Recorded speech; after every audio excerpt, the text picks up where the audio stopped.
Dzień dobry. Program za siódmą górą. Po kilku odcinkach z Wenezueli wracamy znów do naszego studia tutaj w Warszawie. I od razu temat bardzo ciężki, bardzo trudny. 40 milionów ludzi każdego roku jest porywanych i no właśnie, stają się niewolnikami. Temat, który dla nas Polaków jest troszkę egzotyczny, tajemniczy, nie do końca go znamy, a okazuje się, że każdego roku tych ludzi jest coraz więcej. W studiu jest Radosław Malinowski. Dzień dobry. Dzień dobry. Był kiedyś już u nas w studio Radek z żoną i trójką dzieci. Wtedy mówiliście nam o tym, że budujecie dom w Kenii, dla tych właśnie porwanych i ocalonych właśnie z tego niewolnictwa ludzi. Tak, wtedy próbowaliśmy zbudować dom, który będzie miejscem, gdzie ofiary handlu ludźmi będą mogły przejść spokojnie rehabilitację, otrzymają pomoc psychologiczną, medyczną, prawną. I to się udało. Niesamowita sprawa. Nam się ten dom udało zrobić, my mamy i teraz jest taka sytuacja, że to jest jedyny dom w całym kraju. I nagle się okazało, że wszystkie instytucje państwowe, kościelne i świeckie przysyłają nam osoby do którym trzeba pomóc. Także mamy naprawdę duże kłopoty, żeby znalezieniem miejsca dla tych dzieci. Oczywiście to wszystko kosztuje. Ale to jest wspaniała sytuacja, że my możemy im pomóc. No właśnie, ale jest z nami też człowiek, który był po tej drugiej stronie. Ojciec Jean. Szczęść Boże. Szczęść Boże. No, po polsku już parę słów zna. Proszę Państwa, ojciec Jean był niewolnikiem i o tej właśnie historii chcemy dość szczegółowo dzisiaj Państwu opowiedzieć. Ojciec tam był, po drugiej stronie tego dla nas tajemniczego świata. Yes, it was indeed a mysterious world because it is a situation in which nobody can dream one day to be in that situation. And when we're in that situation, I mean, it just happens like that. And then you sometimes you think, is it a dream? But since you feel the pain, you feel the emotion, you feel all that is around you, you say, it is true, but how come I'm in this situation? So it is really, as you said, the word, it is mysterious. To może przejdźmy do szczegółów. To była kwietniowa, ciepła noc. Był ojciec wraz z innymi braćmi w seminarium. I co się wtedy właściwie dzieje? Now, what happened is that actually we were sleeping, and then nobody had anticipated that was going to happen. So it was a night like other nights, so nobody expected anything. And one of us, as he was going, because we had the toilets outside, as he was going to the toilet, those guys had come and then they had taken a position everywhere. And then so as he was going out, somebody shouted at him, halt, stop. Because he was afraid, he didn't know who he was, he continued running. And they said, if you continue to run, we are going to shoot you. But he was very clever. He continued running, but they didn't shoot him. So at that moment, then they made eruption into the dormitory. I personally, I didn't even feel anything as they entered, and they started brutalizing people inside the dormitory. I was still sleeping. I was waking up when I was feeling somebody who was beating me with a heavy stick, and I couldn't believe what was happening. So I woke up and opened up my eyes, and then in front of me I saw somebody with an AK-47, and he was masked. So the face could not be seen. He was wearing a mask. So then he was beating me in the face, and then with the stick, and then say, you are still sleeping, wake up, take everything, and then we go. Co się dzieje później? Rebelianci wychodzą z wami do buszu i zaczyna ojciec de facto taką rolę niewolnika. That was really the beginning of a nightmare, as we say in English. And then, as I said, when it happened first, is it really true, or is it is a dream? But then, as I said, then when being beaten, being brutalized, and then when, for instance, they told us now you have to remove all your dead clothes from your bag and put them there, and then we need those dead clothes. So we removed the dead clothes from our bag, we put them where they had shown us, and then after they said, you are very stupid, so you think we are going to wear those dead clothes. You remove your clothes now and put them in your bag and wear those dead clothes. And as we were doing that, we were being beaten. So it did not matter which cloth you took. It was not yours. You picked any other thing. So we were hurriedly, quickly as we were being beaten, and then we were led inside where they were having their base. Jak wygląda codzienny dzień niewolnika w takim obozie rebeliantów? Yes, then I mean every day it was like a year. It was like a year every day because the amount of suffering. First of all, when we reached there, that group they arrived and then they said sit down there. Came another group. That other group also came and then started beating us. Came another guy said, no, these guys, they are coming from the minor seminary.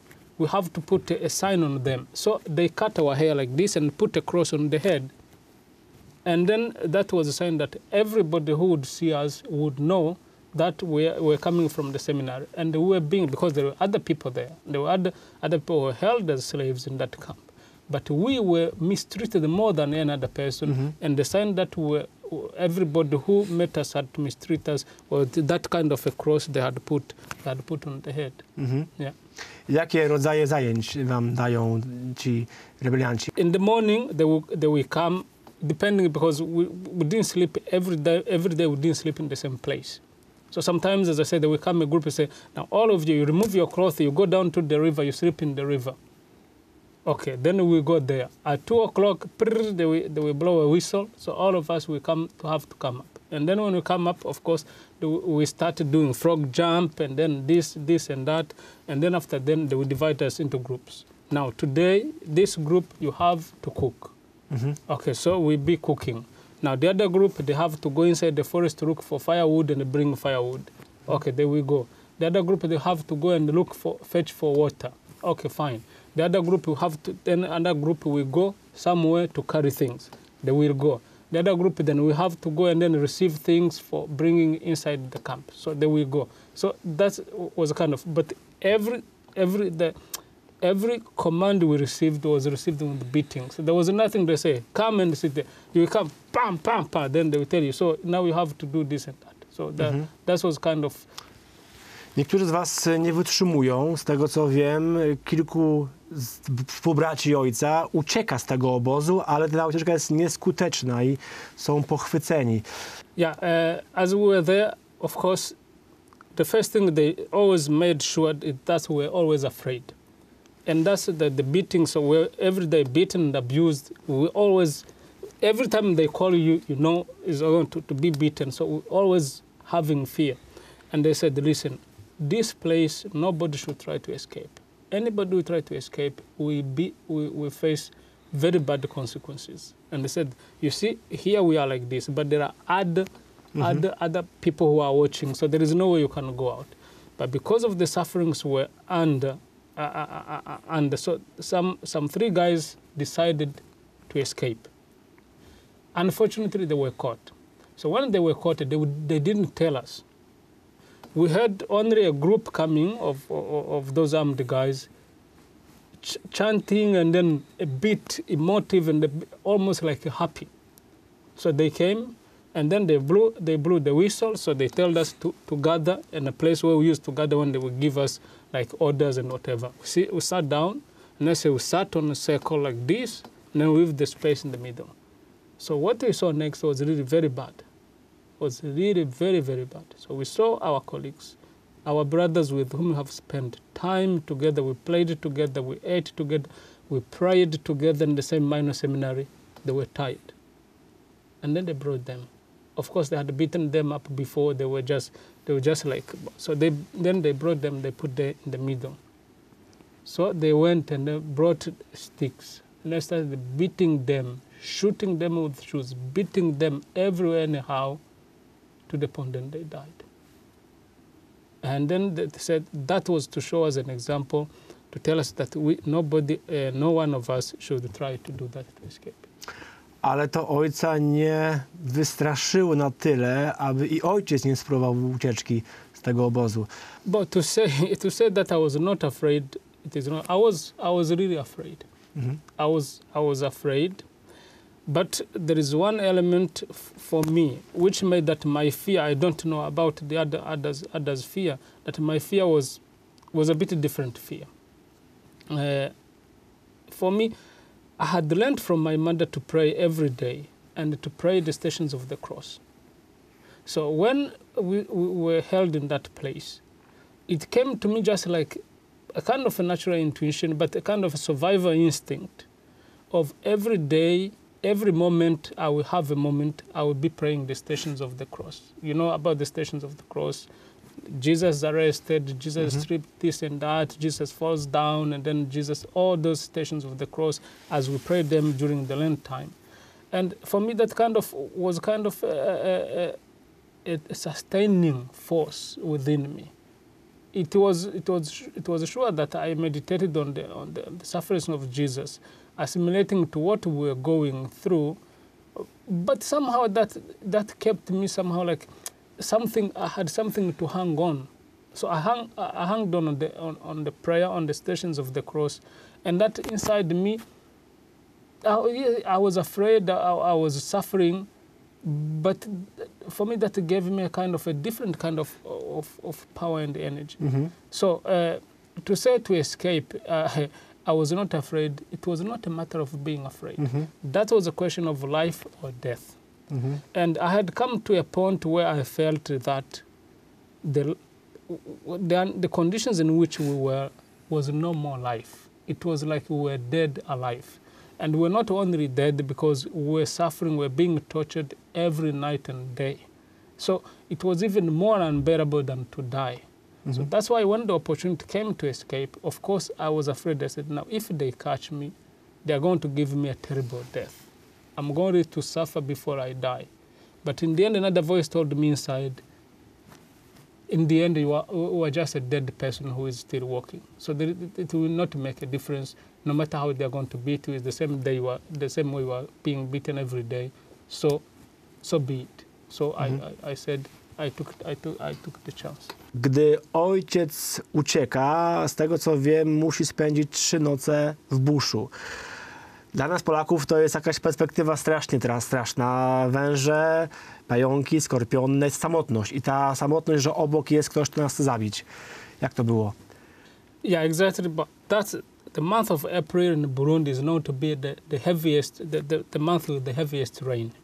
And in that part of the country, near the forest, it's very cold. It's very cold. And then at night, it will be even more cold. And then there was a lot of rain. Of course, when the rain season is the time, snakes, they are everywhere. You have insects everywhere, scorpions you have everywhere. You have the animals also from the forest, and then all kinds of things.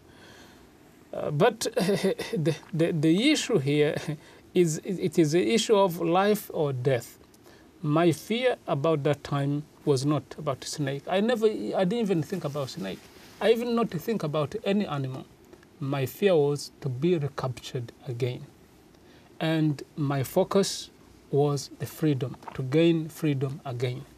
So those were I lived in those 2 worlds only. Those were 2 things that mattered for me. It was not to be caught again, to be brought back to that life of slavery, and then to escape, to be free, and to live a normal life again. Of course, in the night, this survivor instincts, I say now, I can meet hyenas, leopards, or lions, or other kinds of things, and also I can meet the same armed guys that can recapture me.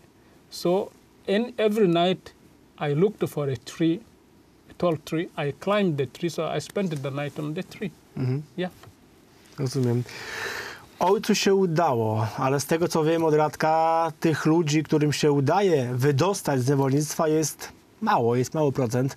Jak jako my, turyści, podróżnicy, którzy jesteśmy w Afryce, możemy poznać, że ten ktoś jest niewolnikiem? Jak możemy mu pomóc? Now, first of all, you have to be extremely in tune with the problem, because the victims, most of the time they are watched. They will not allow him or her to go alone. So even when he or she goes, there is somebody who is watching over her. So the first thing you have to see in the face of the person whether he has a fear or not, because the fear does not go. You can recognize fear. And then when you speak to the person, you have to see whether that person always makes reference to somebody or looks, before the person speaks, we look somewhere to see those who are maybe watching after him or her. So there will be those instincts that, or the person will not even talk. We say, okay, we say a few words, and if you want to engage maybe more conversation, the person will make reference to somewhere, like looking somewhere or to see whether the person who's watching is watching. And sometimes also the capacity not to be free to speak on his own, he has to make reference to somebody, or to ask somebody what they could say or they could speak. Those are signs that the person might be a victim, more or less. Yeah. No właśnie, Radku, to może na koniec jeszcze coś ciebie, jako tego, który pracuje w tej fundacji również. Co możemy jako Polacy robić, gdy widzimy, że ktoś cierpi na niewolnictwo, albo tu mieszkając w Polsce, jak możemy pomóc tym ludziom? Co możemy zrobić? Bardzo was wszystkich prosimy o wsparcie, o pomoc naszej pracy. W tej chwili z organizacją Pomoc Kościołowi w Potrzebie. Zbieramy fundusze właśnie na rehabilitację tych dzieci. Na pomoc medyczną, pomoc prawną, na to, żeby można je uratować, i później, żeby one mogły wrócić do normalnego życia. I poprzez stronę organizacji Pomoc Kościołowi w Potrzebie www.pkwp.org prowadzimy zbiórkę finansów. Można też wpłacić poprzez SMS. Można wysłać SMS o treści wolni na numer 72052. I te pieniądze, które zbierzemy, chcemy właśnie wykorzystać na edukację, na ratunek i na rehabilitację dzieci ofiar niewolnictwa. Proszę Państwa, tego typu historii Państwo nie usłyszą na co dzień. Ojciec Jean przeżył tragedię, przeżył niewolnictwo, zobaczył śmierć na własne oczy, ale z tej śmierci uciekł. I dziś jest z nami i myślę, że po coś tutaj jest, abyśmy faktycznie zrozumieli, że niewolnictwo wciąż jest aktualnym problemem na całej ziemi, również pewnie w naszym kraju, ale o tym również się mało mówi. Radku, więc dzięki, że to robisz dla tych ludzi i dla naszego świata. I dziękujemy również ojcu. Thank you very much, Father Jean. Dziękuję bardzo. Właśnie, dziękujemy również. To było po coś chyba to spotkanie i ufam, że będą z niego dobre owoce. A Państwa zapraszam na kolejną odsłonę programu za siódmą górą za tydzień. Do zobaczenia. Iyo bakala,